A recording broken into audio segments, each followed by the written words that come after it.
This is part 2 of a 3-part series reacting to the album Wish You Were Here by Pink Floyd. Hope you guys enjoy. Okay, straight on to the next. This is Welcome to the Machine.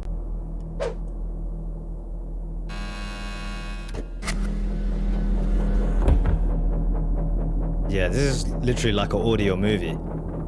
It's almost like a skit, right?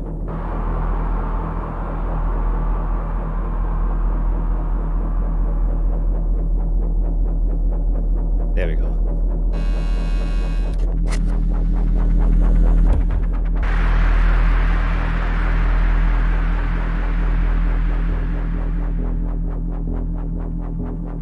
If the title is a giveaway, it really does sound like we're like stepping into the void, into a machine. It really does sound like that. Mechanical noises going on. Almost sounds like an audience clapping as well. We had a door opening.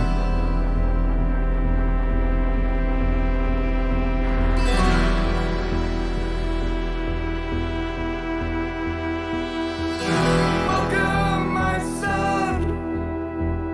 Welcome to the machine.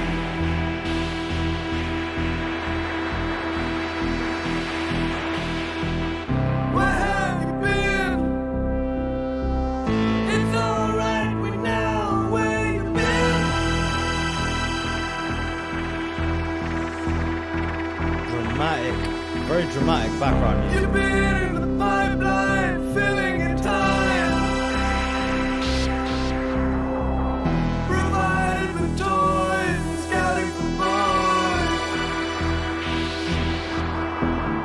You bought a guitar to punish your mom.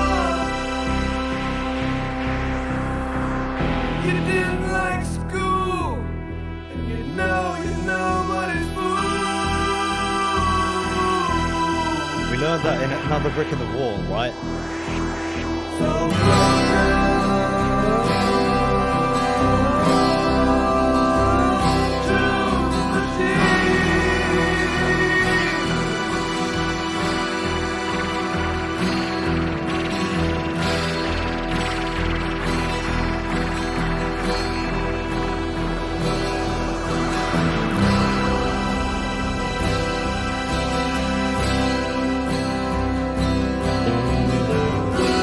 I spoke on part 1 about the fact that Pink Floyd make music that is almost like asking you what it is to be human. They like balance human elements with like things that sound like otherworldly, non-human. You know, you got a lot of these kind of interesting noises going on in the background, the synths.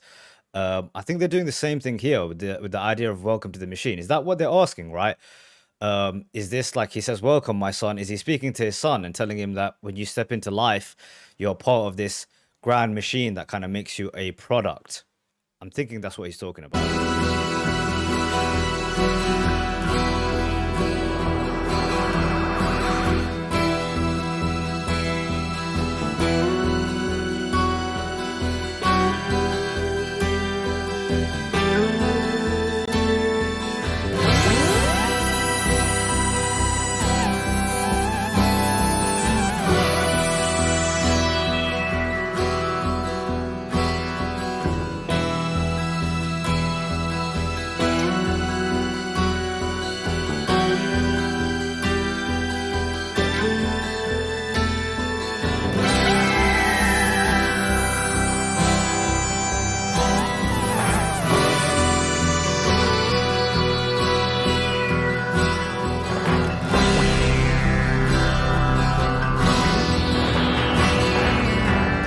Very alien sound, you know?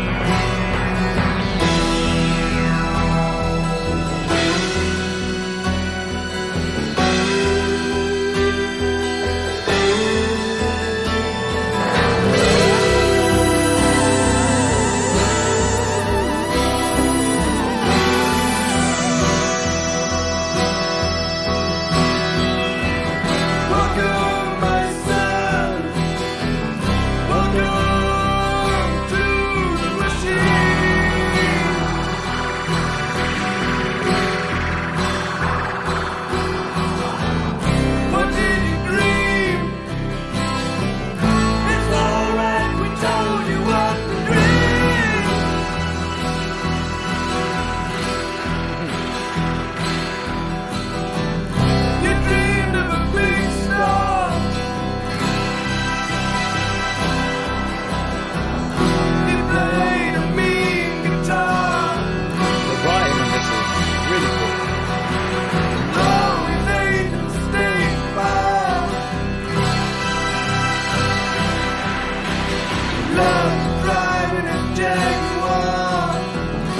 Okay, so I guess this could be like a dual meaning, right? I was thinking this is actually speaking about like the birth of someone and entering into life is like entering into a machine where you're treated on like as like a product on like a conveyor belt, right? But this is of course, probably inspired by Sid Barrett, and maybe is speaking to the idea that Sid had these dreams of being an artist and maybe even being a big star, but the machine being like the industry, the music industry, kind of ruined him and sold him false dreams. Maybe he's not just talking about Sid, maybe just his experience as a musician in the music industry, right? They sell you on these things like having steak dinners all the time and Jaguars and being a big star, but with all the crazy synth noise in the background and the menacing atmosphere that's being put, it's obviously like a double-edged sword. So welcome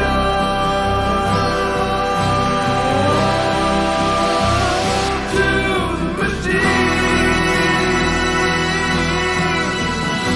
I love that this band uses so many different instruments,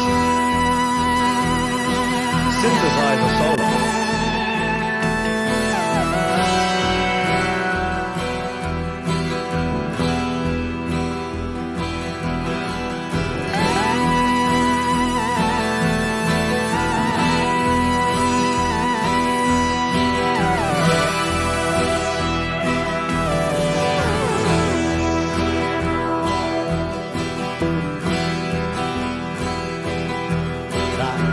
Ever-present acoustic guitar.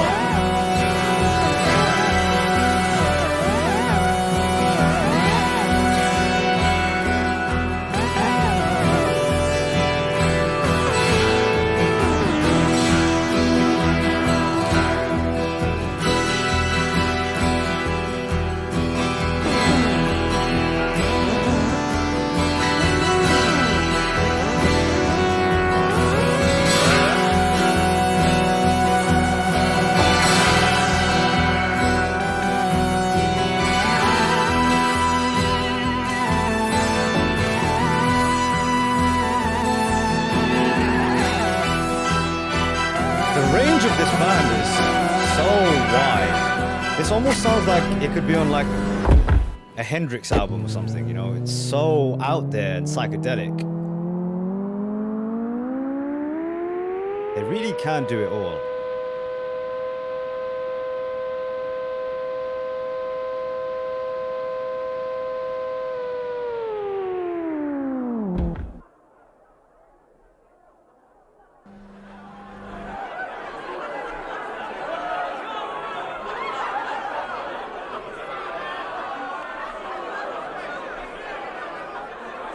Interesting. So if I'm trying to follow along what is happening, right? It almost sounded like he entered the machine in the beginning skit, like a door opened and the crazy noises began, right?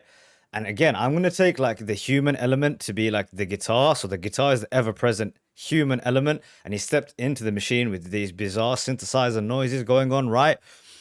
He was sold the dream, and then he's like almost like the what's he called, the Manchurian candidate, he's coming back into society now, and this is what it was like, a door opened, right?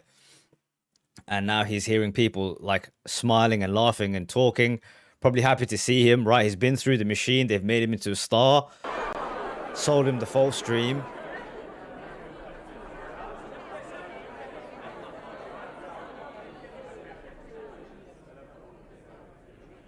Really cool song, man. That was very interesting to listen to. Not really like a huge, like comfortably numb type moment. And cool album cut. Okay, this is the whoops, sorry, I've got repeat on. I need to take that off. Okay, we'll go straight into the next track, man. That was really, really interesting track. A lot of synthesizers on this album. I like it. Have a cigar. Do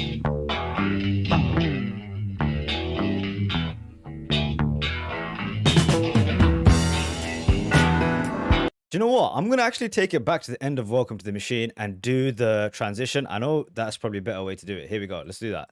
So excuse me for a second. There we go. This is on the live. Here we go. End of Welcome to the Machine. Okay, let's go straight in.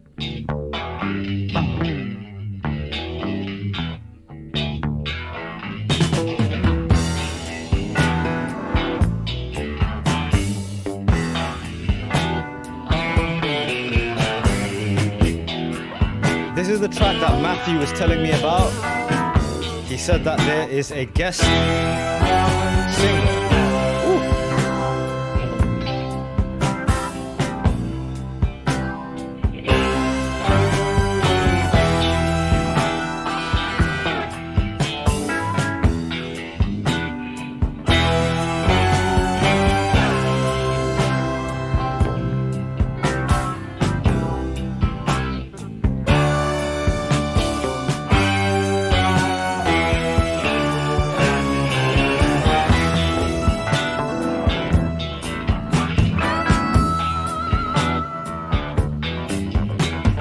Come in here, dear boy, have a cigar. You're gonna go far.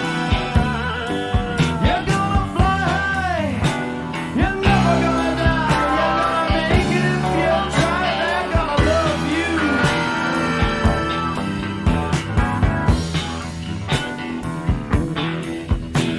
I've always had a deep respect, and I mean that most sincere. The band is just fantastic, that is really what I think. Oh, by the way, which one's king?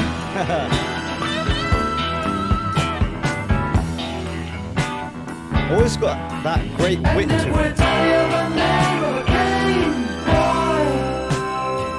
We call it riding the gravy train.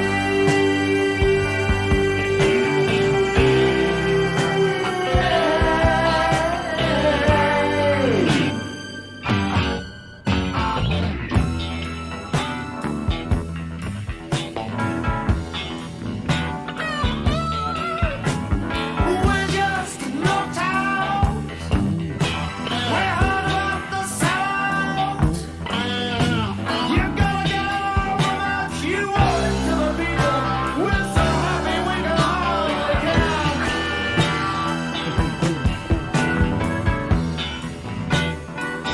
I think this album comes right after the monumental success of Dark Side of the Moon. It's one of the greatest selling albums of all time, which is a feat in itself because it's such an experimental album. The fact that that album sold so well speaks to how fantastic the album is.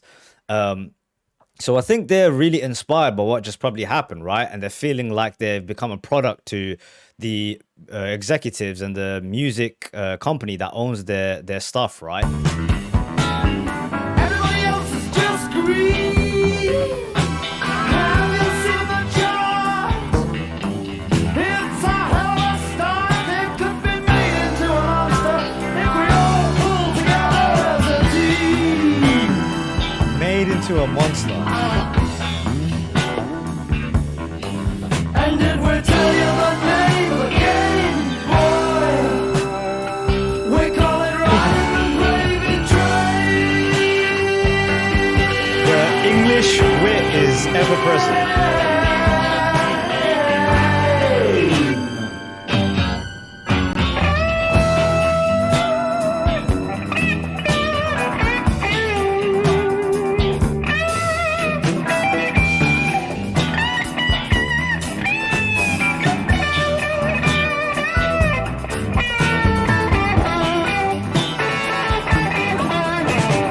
Hear more solos.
This band's engineering is just is it a different stratosphere to other bands? Okay, I will back it up and go again so we don't miss the transition, but I love the choices that they make in terms of how they want the record to sound, right? I remember in Money, that had a I don't want to say very similar, but it had a similar vibe to it. In terms of it sounded like expensive. It almost sounded like a soundtrack to like a big casino scene in a movie, right? With expensive sounding instruments like a saxophone on it. Same thing here. It sounds extremely cool, right? And they did that on purpose because it's supposed to be an executive that is like trying to sell you to the devil, essentially, right? He's trying to make you, entice you into becoming a big star, making monster hits. And therefore, they made the song sound like that. Sounds like, what you would expect in like a executive's boardroom almost. Like it works so well. Let's back this up and go again. Gonna be interesting to hear Wish You Were Here in context of the album.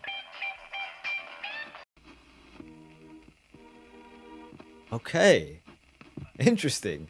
And discipline it remains mercifully. Yes, and neither would you, Derek, this star nonsense. Yes. No, it isn't. I'm sure of it.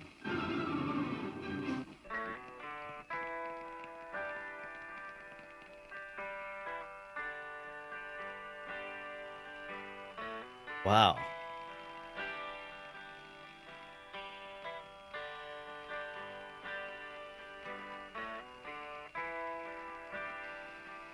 What brilliant album sequencing to put these after the last two tracks.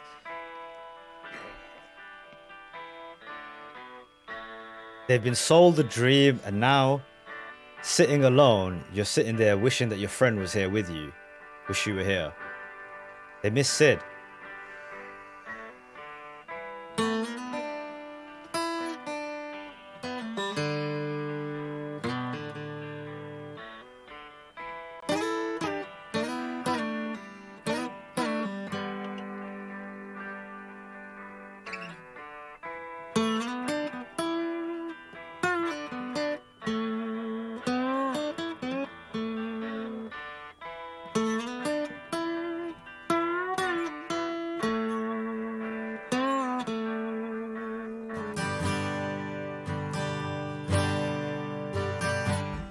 So, so you think you can tell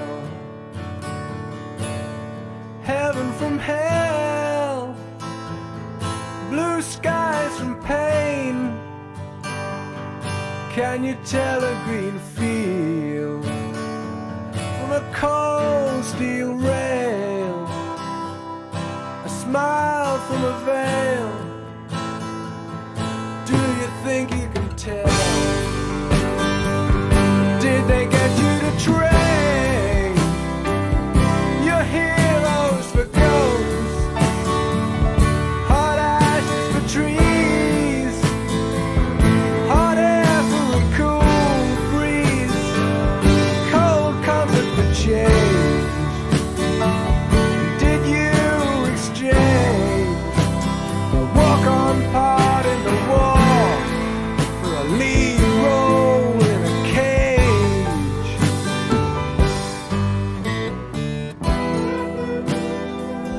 It's so much more impactful to hear it in context of the album.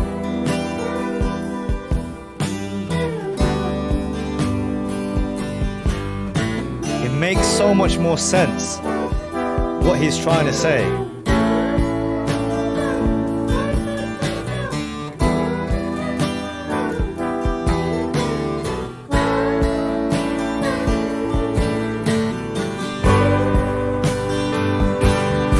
Okay, so as I was saying, the impact of their records only amplify when you hear them in context of the album. I've had that be true with so many of the tracks that I've heard. Comfortably Numb, this track here, Wish You Were Here. This was a brilliant standalone piece, and I had ideas about what it might be, but it's so much more clearer now what they're talking about after the last two records, especially, and Shine On You Crazy Diamond. All of it has added to this moment where they've entered into the machine, they've been sold a dream, they've been made into products, and yet you have this empty feeling, like he says, cold comfort. Been given something cold. Yes, he's got the comfortable material things that most people would want, but it doesn't feel right. It doesn't feel right. And he's sitting here missing his friend. And he feels like he's sold out, essentially, right? Did you exchange a walk-on part in the war for a lead role in a cage? It's a perfect way to put it. You know, you're a star, but, you know, you're a puppet at the same time. Really, really cool, man. And I like the way that the acoustic guitar is amplified because of all the synthesizer stuff that's been done so far, all the cold mechanical noises being replaced with the human touch. How I wish you were here. We're just two lost souls swimming in a fishbowl, year after year, running over the same old ground. What have we found? The same old fears. Wish you were here.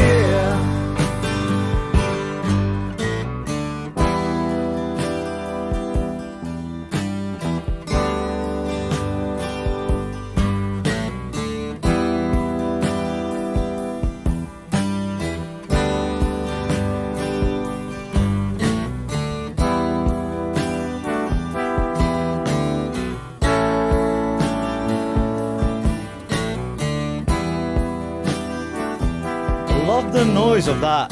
What I believe is a trumpet in the background. I'm not too sure. People will correct me, but it sounds so sad.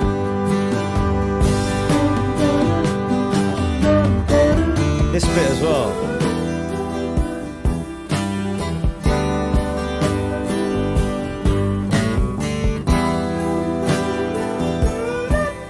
Those are voices harmonizing, right?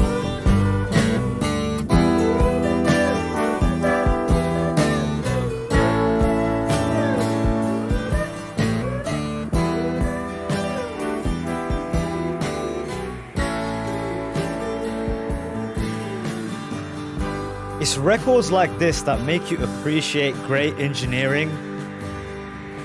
Like, listen to this, man. It's out of this world.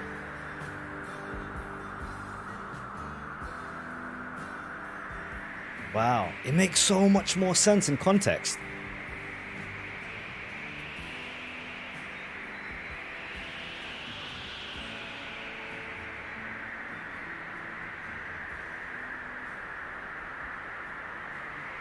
Perfect way to end.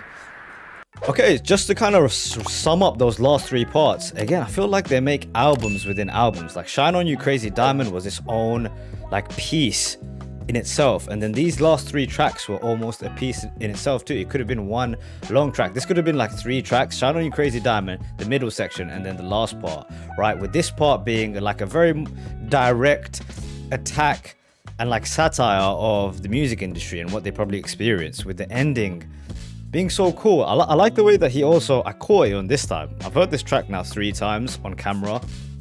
I've only caught it now. Where he says, for a lead role in a cage, and then he almost sings like a bird at the end. Those harmonies, right? They sound like a caged bird singing. That's how I felt when I heard him.